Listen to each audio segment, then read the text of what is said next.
Hi guys, welcome back to the Anfield View. Welcome back to the secret sauce of Liverpool. Today we're going to discuss the sauce of Liverpool and it applies to transfers. We're coming towards the end of the transfer window. This is an original one for us guys, so a new one for us to really discuss. But I'm really going to unpick, so I suppose, or unpack, or both on that front, where Liverpool are at really with regards to our overall transfer sort of evolution over the years. Because let's be honest, for many years, Liverpool never ever purchased the shiny new toy.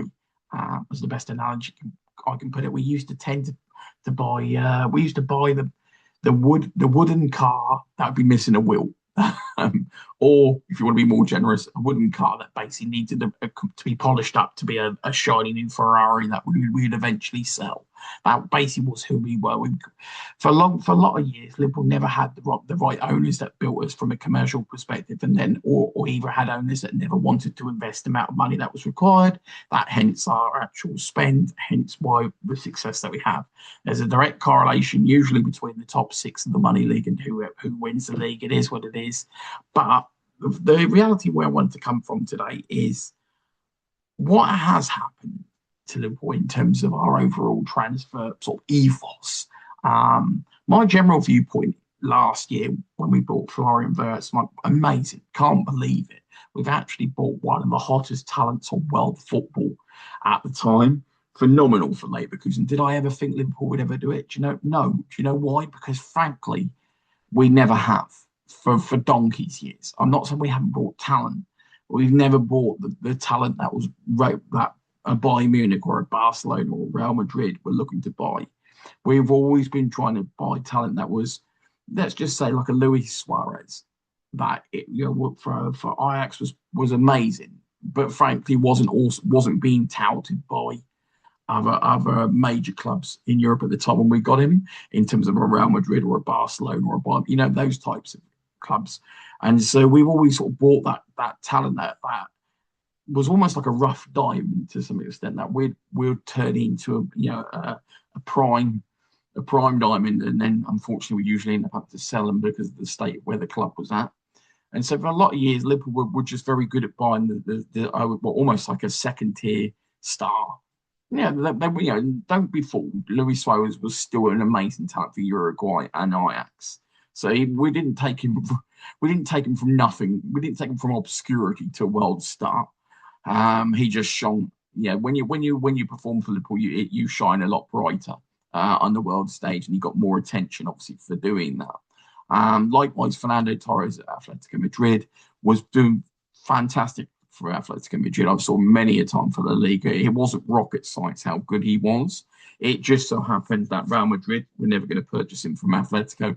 Barcelona had a phenomenal attack already, so that took Spain out of the equation. He was already at Atletico, and Atletico weren't quite the powerhouse really at that point.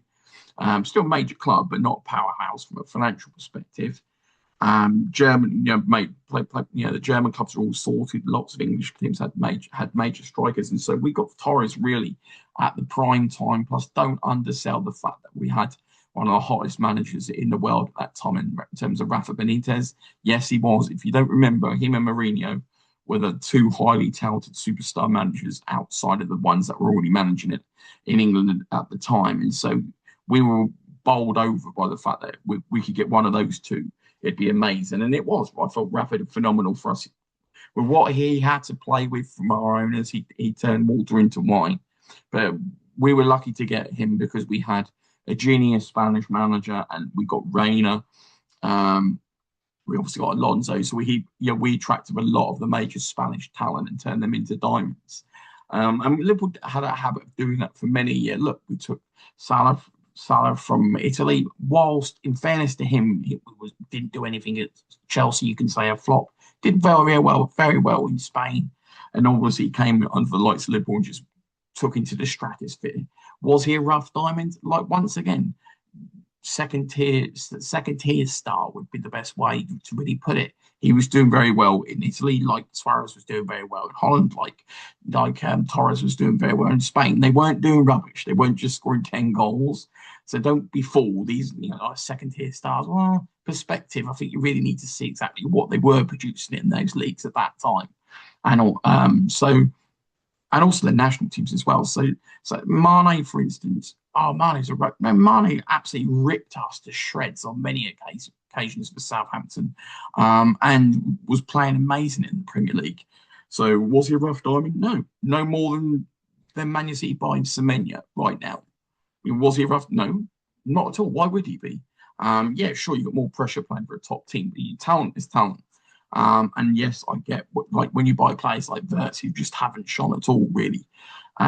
Look, any buy can be victim of not working at any club at any time.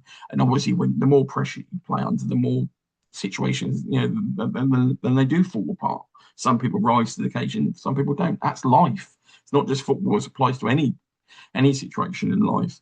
But my general point of really today, in terms of what this situation is, have Liverpool really got away from buying the second tier star? Like we keep going after the shiny new toy at the club at the moment, but the reality is when you need so much to be done in the squad, as in a right back, a defensive midfielder, maybe a backup striker, in terms of when we need so many positions because of letting contracts run down and not bringing money in because people not wanting to buy our backup players, because of overspending on previous buys, because of just giving players letting us down by walking out for free as well, basically hemorrhaging loads of money that should have been coming into the club because we don't have the ability to really mend everything.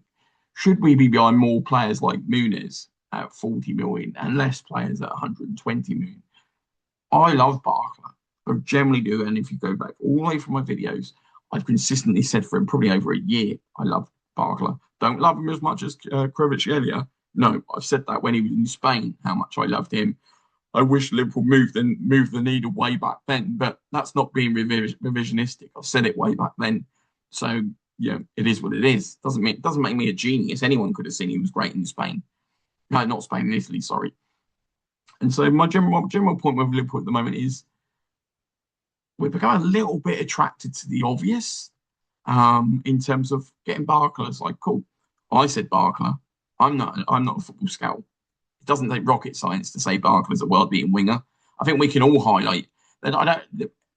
I don't think any content creator that's out there at the moment can say they're any more of a genius than anyone else in terms of I think every man and his dog can list the world's best wingers and the ones that we should go after. But the difference is it would be great if we could actually also identify the ones before they're actually on that radar. Where's that gone? I mean, we seem to have a really weird gaping gap in the middle. Like, we'll buy Rio from Chelsea's youth system. We bought Raheem Sterling from QPR's system. We bought Jordan Ibe from Wickham. I think it was. I know Jordan Ibe didn't pan out, but I'm just giving you the running theme. Rio was Chelsea's youth. Sousa was obviously from abroad, but Rio was Chelsea's youth. Raheem was QPR's youth. Jordan Ibe was Wickham's youth. And so, like, we seem to have worked out what we're doing down there. Not so many coming from our academy would be great. Actually, properly from our academy rather than being purchased sort of 3 quarters along the line, but that's a conversation for another day. So we seem to buy people down there. And we're now doing the shiny new toy. Where's the middle ground? Where are the established Premier League stars that we're buying? Why couldn't we brought somebody from West Ham this summer? I'm not saying buying players from relegated teams is like, oh, why would you buy from relegated teams? The teams are awful. Like, yeah, not every person in a relegated team is awful. There's been plenty of teams that have gone down where you can cherry pick some really good bargains. But Eldon being a case in point of that when Leeds went down as well. I think West Ham, you could have got some good players from as well. You can get them at some good prices. You're not being charged, and they're also used to the league. You can also build out your squad. And I do feel like, where is that middle ground? Liverpool need. So this is case in point today. Let's just say Liverpool had 240 million to spend, and you chose to spend 120 million on Barkler. Cool, superstar wide winger.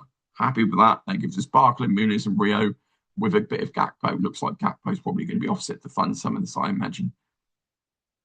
If we had another 120 million left to spend, sure, if I could buy Casado for it, then maybe I do. But if that's not there, and go and get at least a couple of proven, proven solid Premier League players. You show me that the scouting team is beyond the obvious. And I know Muniz was a case in point. I know like Newcastle were literally going to buy him. I'm convinced that Liverpool have the scouting to the moon.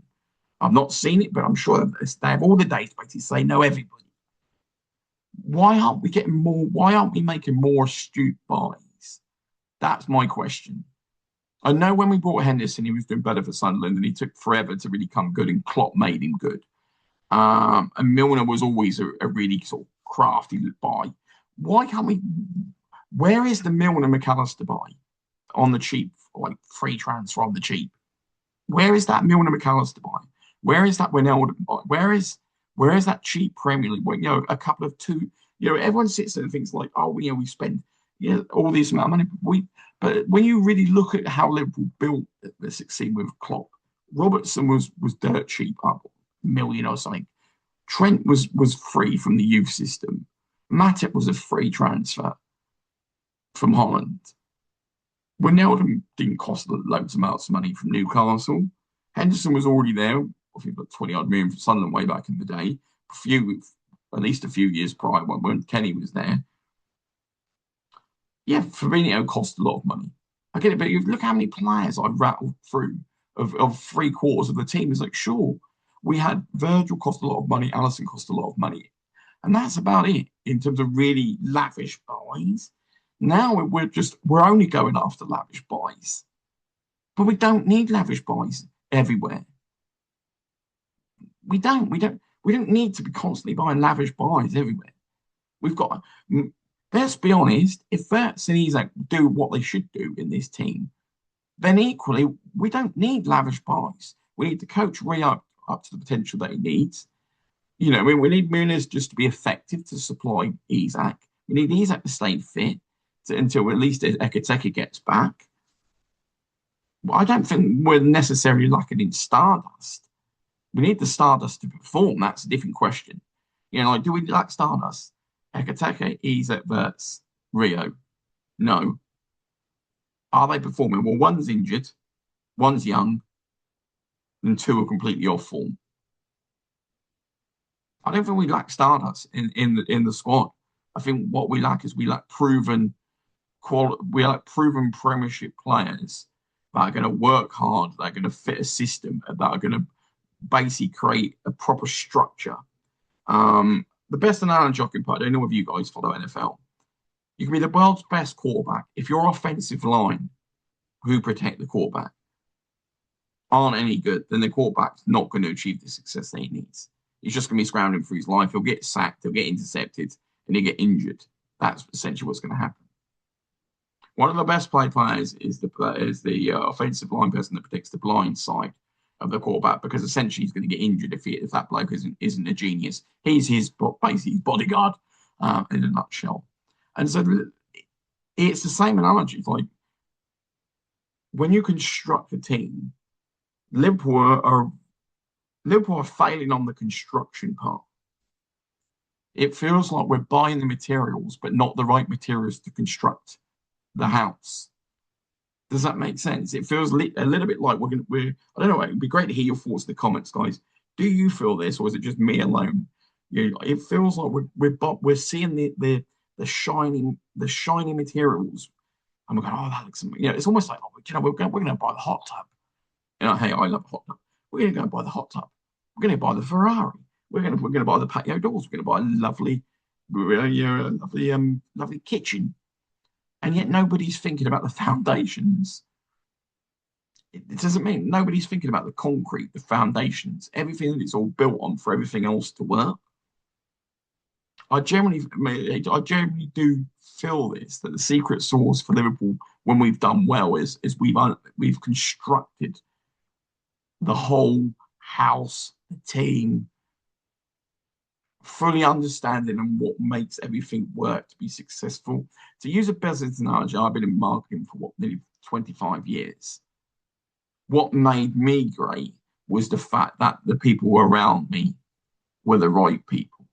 It wasn't just the fact that I did my job to a high level. It was the fact that the people around me also did what was required, whether they were better than me or the same as me or whatever. It's not about my ego. It's about saying that there was many parts to the team that made everything successful. I built companies from nothing to success, and so it's the same with football. You've got to have the right structure and personnel in place, but you have to understand what's required, spotting the right talent, putting it all together, understanding, do you know what? If I put that with that, that's going to make that part so much better. Simple, isn't it, really? I mean, why do you think companies bring an outside consultant to come in and analyze where a company is and where they can improve to either rescue a situation or make them better? It's because they see from above and they're not too attached to a situation. And they can say, this is what you need to do. And by doing this, this will make this part over it 10x better. Or do I do over this? This will perform to the level that you need. Or do you know what? If you go and get this, both those areas are going to 10x better. And my viewpoint when it comes from Liverpool is that I'm not so attached to the point that I can look from above and just say, you get these certain elements together, start buying, start scouting better. And look, we may put 20,000 great options in front of whoever makes the purchases.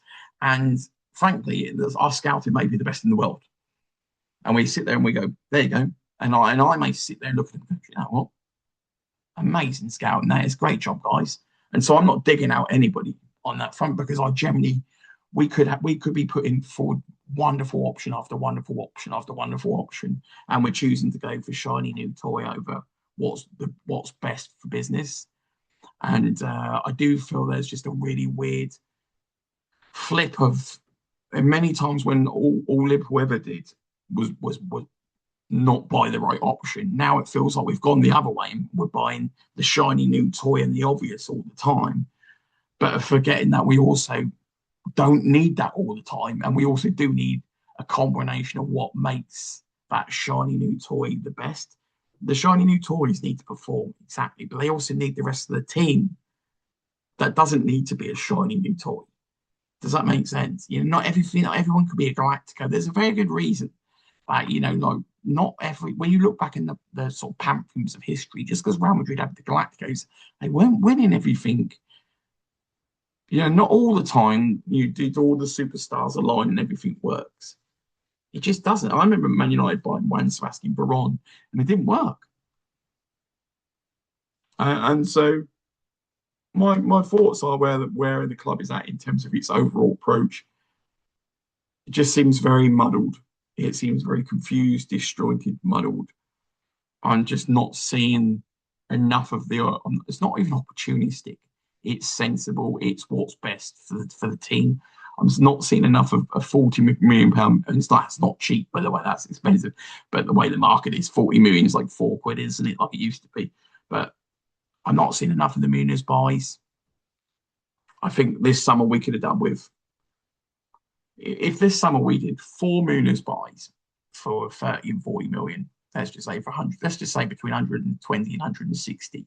You then let go Jones and Gakpo both go. That brings in about 110. So let's just say you're somewhere between 30 or 40 million pounds you've outlaid.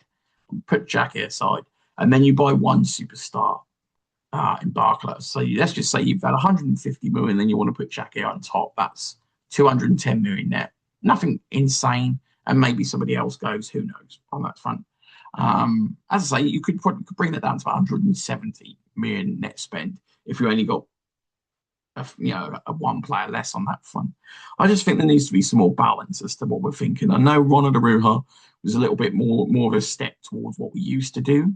Just a few more. I don't think we need to get everybody on a loan, but I just think a few more loan signings, a few more free transfers, a few more Premier proven. Basically, what I would class as astute buys. I know people could go, but you weren't saying that when we got Ronaldo. No, I wasn't. But then that's the joy of football. Like that's what makes managers great.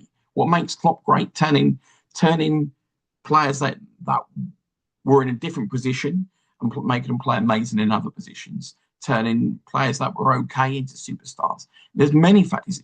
If all you're good at is turning great into superstars, and that's okay. But do you know what makes you great? Turning players that are okay into diamonds, but not shiny diamonds as in you sell them for 110. I'm talking about shiny diamonds that basically make you that help the whole team perform at its absolute best. There's many facets to constructing a team. Unfortunately, where Liverpool have been at, our dismantling of the team just wasn't joined up to the construction at the same time. It just is a little bit of a mess. Frankly, it equals where we're at the moment. You've got three attacking midfielders in Gravenberch, Szoboszlai, McAllister. You got one old defensive midfielder in Endo that nobody wants to play. You've got a youngster in Trainioni that is more of an all-round midfielder than any of those aspects. You've got an injury-prone Bradley who was injury-prone before he even broke into the first team. You got Frimpong as a wing-back who really doesn't suit how we play. You've got Kirkez who's an attacking left back, but more of a wing back than an all round left back. I mean, Robertson wasn't a wing back; he was a left back that could attack. Could do both, and so it just feels a very much. And we buy Verts. I love Verts from a pure talent perspective. I love Verts, but where he fits within the team, sure. I mean, I think if it's ever going to work, he has to play in the 10, play the Bobby role where he drops in and feeds the ball, and maybe when Isak and Rio can sort of work how Mane and Mo worked, we'll see the best of theirs. And maybe it's tricky, isn't it? Because Mane worked for minute one, Mo worked for minute one, and Bobby got better because they all worked as a tandem. And where we're at the moment is he's like sort of spluttering, mainly because of fitness, but maybe spluttering. And Verts is just a bit indecisive, a bit passive. He's not being clinical with his own chances. He's passing. He's been a bit messy. And Rio is where Rio's a youngster. He's not going to be perfect from minute one. He's just not. On that front. So great to hear what you think of where the club's at the moment, guys. I wanted to really put this special out in terms of the secret sauce of Liverpool. I think the secret sauce, apart from being the fan base and the culture, and which is obviously the heartbeat of the club. But I do think the secret sauce in terms of our transfer model has been the fact that for a long time, we bucked the trends because we didn't spend the money that other clubs within our sort of top clubs, either, so Man United, Man City, Chelsea, for example, Arsenal, in fairness to them, are only spending money now, weren't spending vast back in the day. And so I'm just saying, we weren't spending the money, but we were competing because we had that secret sauce. Now when we've got the money, we've sort of forgot that. Basically, you need both. Secret sauce, astute buys, clever buys, based on a structure and a plan.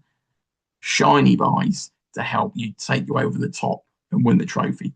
This hand is what gets you in a solid position. This hand gets you Virgil, Alisson, and takes you to winning the European Cup and winning the league. That is the fundamentals. I think people forget the fact that getting Virgil for a lot of money, getting Alisson for a lot of money were the final pieces of the jigsaw that we needed to take us over the edge. Or not over the edge, over the top. We constructed a lot of good pieces of the puzzle together. And even then, we had parts. I know we didn't always have depth, and I know these different things. I get it. And I know Klopp was a phenomenal manager. I get that. I'm just saying that there is ways to put it all together, and it just feels a little bit, frankly, discombobulated, mixed up, jumbled, confused. And maybe that's what we see on the pitch. Maybe a lot of the time we see a confused picture on the pitch because it just doesn't make sense. And when to us as fans, we're looking and going, this makes absolutely no sense. Why would there be nobody sitting in midfield to cover the defence? Because it's just mirroring the confusion. It's mirroring the confusion. Maybe the players are going out. Maybe they're going out with simple instructions. One goes, one stays, but one of them just isn't communicating, or the other one isn't communicating, or neither of them understand how to do it, or neither of them want to do it. Who knows? What the truth is, I don't know. All I do know is the reality is nobody's doing it. And it's the same thing when it comes to transfers. All I do know is that we're not being as astute as we used to be. We're not buying as well as we used to be. We're not selling as well as we used to be. And whilst as somebody of 40 years and I've had to sit there and watch Man United buy every shiny new toy and Chelsea buy every shiny new toy. And sometimes just sit there and think, are you serious? Are Liverpool ever going to buy a top tier talent and not have to keep making them? The irony is now we're in a position where we can do all of it. We can buy the shiny top tier and also build the squad to be successful. We're getting one part right, which we never got right. Like we're getting the shiny talent, but not getting the rest of the thing right. Go figuring it on that, guys. So it'd be great to hear your thoughts, guys. Please feel to like, subscribe, share, hype, whatever that is on that, guys. Hope you're enjoying the channel. Speak to you more soon. You take care.